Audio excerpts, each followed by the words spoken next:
Troisième vidéo sur le siège du dentiste et cette fois-ci on va chercher à répondre à la question 2, à savoir réaliser le graphe de liaison et le transformer en graphe des inconnus, et ce en vue de préparer la question 3 qui est ici.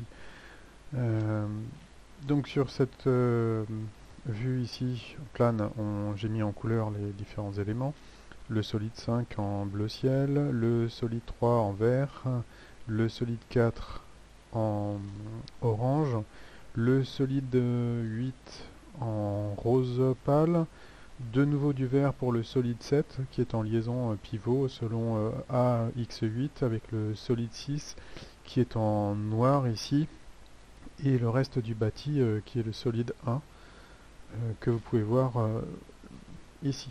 Donc je vais partir du bâti ici. Du bâti, je vais au solide 6. Et donc là, j'ai une pivot AZ. De 6, je vais à 7. Et j'ai une pivot AX8.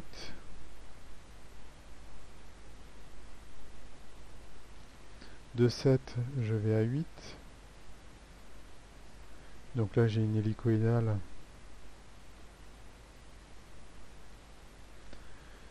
toujours à x8. De 8, je vais à 3.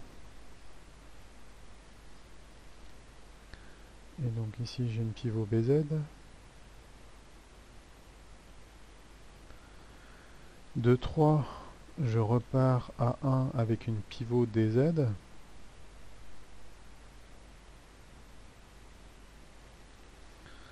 Ensuite, de 3, je peux aller à 4 avec une pivot CZ. De 4, je retourne à 1 avec un contact ponctuel en H.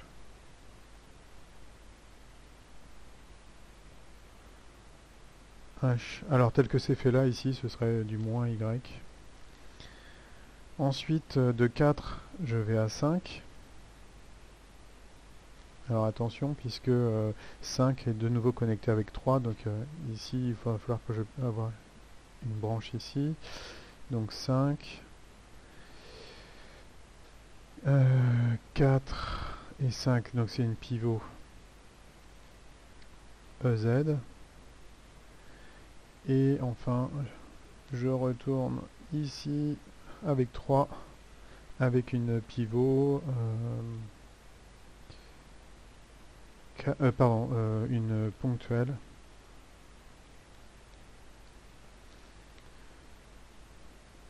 K et moins Y encore, tel que c'est fait là. Les contacts ponctuels ici ont une normale négative. Donc voilà, ça c'est pour le graphe de liaison, et je dois rajouter les actions extérieures. Donc là, je vais avoir le poids du patient.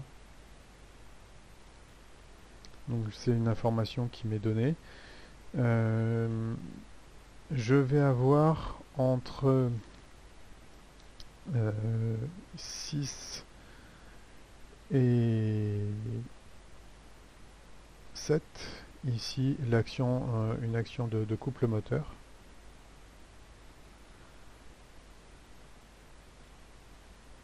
Et c'est tout en fait. Donc à partir de là, j'ai mis les actions extérieures. Il me reste à mettre en place les inconnus de liaison. Alors on a ici une hypothèse, enfin deux hypothèses qui vont être importantes. Donc, je marque ici. Bon, d'abord on est en problème plan. Donc ça va simplifier les choses. Et le plan, c'est le plan X à Y par exemple. X à Y. Et puis, on va avoir l'irréversibilité de la vis.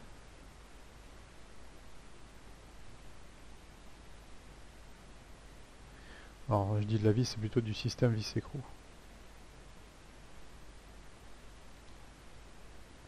Alors ça nécessiterait que j'en parle de façon plus détaillée. Je vais prendre 5 minutes pour vous poser le problème, mais pas forcément y répondre. Donc on a ici un système vis à billes qui peut être irréversible, et ça va nous intéresser dans le cadre du siège de dentiste, ou réversible, je pense notamment au MaxSpeed avec une vis à billes.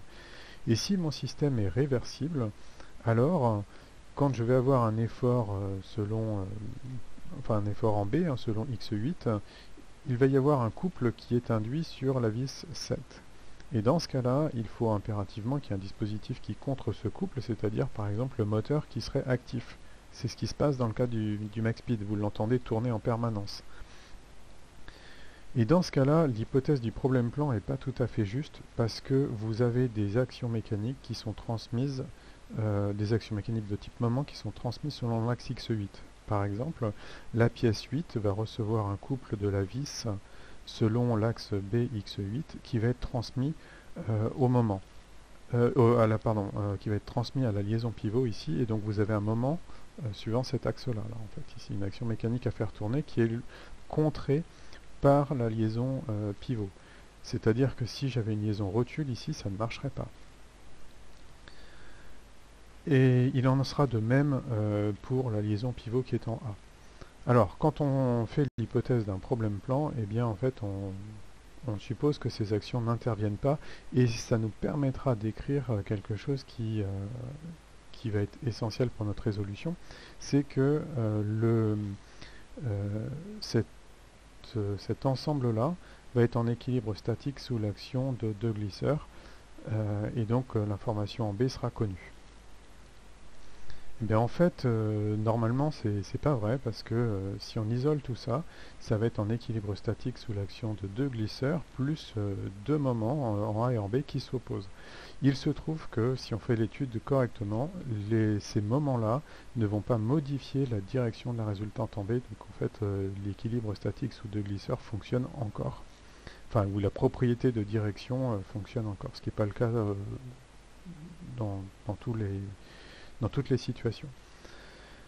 Si notre vis est irréversible, eh bien, on va avoir une particularité, c'est qu'il va y avoir un couple de frottement à ce niveau-là. Et dans ce cas-là, on n'a pas de moments qui apparaissent en B et en A selon l'axe BX8. Et donc ça nous simplifie la tâche, parce que ce système-là va être en équilibre statique sous l'action de deux glisseurs. Donc le couple moteur est nécessaire que lorsque je décide de faire fonctionner ma table. Alors ça peut présenter un intérêt, puisque le dentiste va régler la hauteur de la table pour s'adapter à son patient et avoir les bonnes conditions de travail, mais une fois que la hauteur est réglée, plus besoin de faire fonctionner ce système. Donc, l'irréversibilité du système va m'assurer un maintien en position sans avoir besoin d'alimenter mon moteur qui est ici. Voilà. Donc maintenant qu'on a dit tout ça, on va mettre en place les inconnus avec l'hypothèse du problème plan. Donc ici je me retrouve avec une inconnue, ici deux inconnus ici, deux inconnus ici. L'hélicoïdal, eh bien en fait ici ça se comporterait comme un petit peu comme une liaison encastrement, donc ce serait ici trois inconnus. Et puis ici deux inconnus, deux inconnus, deux inconnus, et ici une inconnue. Alors je reviens un petit peu sur l'hélicoïdal. J'ai dit trois inconnus. En fait ce serait dans le cas ici d'une hélicoïdale parfaite, mais si on a une hélicoïdale parfaite, si on a bien trois inconnus, mais on a quand même une relation de couplage entre deux inconnus, c'est-à-dire l'inconnu de type effort axial et moment transmissible. C'est l'objet de la question 4 en fait. Donc c'est pas trois vrais inconnus, au final c'est deux inconnus, puisque j'ai une relation de couplage entre les deux. Voilà. Après, l'autre inconnu, ça va être la résultante ici, et le moment transmissible là. Voilà, sachant que la troisième inconnue est selon cet axe-là, et qui me donne également le couple de moment, suivant l'axe BX8. Mais dans le cadre d'un problème plan, cette valeur disparaît. Voilà.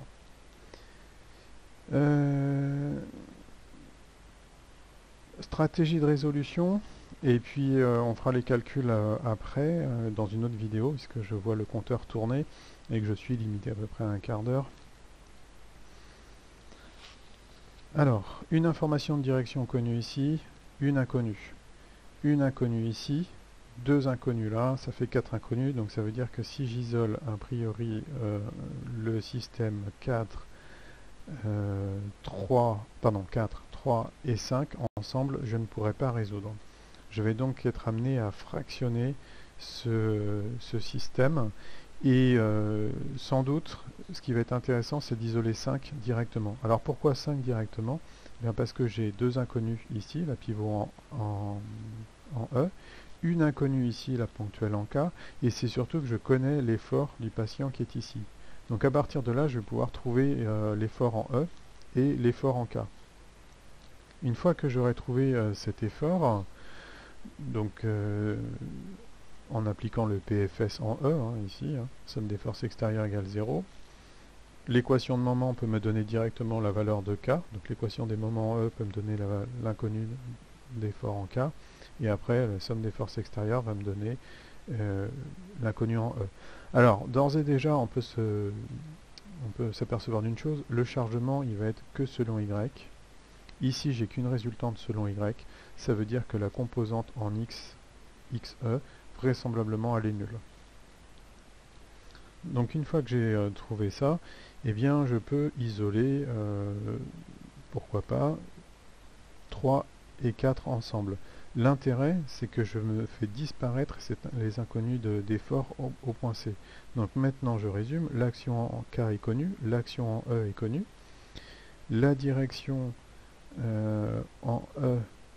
la direction en B est connue, et ici il me reste et bien toujours 4 inconnus, puisque ça c'est inconnu, ça c'est inconnu et ça également. Donc c'est un mauvais choix. Il va falloir reconsidérer un isolement différent. Alors la solution ici, ça va être peut-être d'isoler le solide 4. Donc si j'isole le solide 4, j'ai une inconnue ici, une inconnue là, et ça qui est entièrement connu.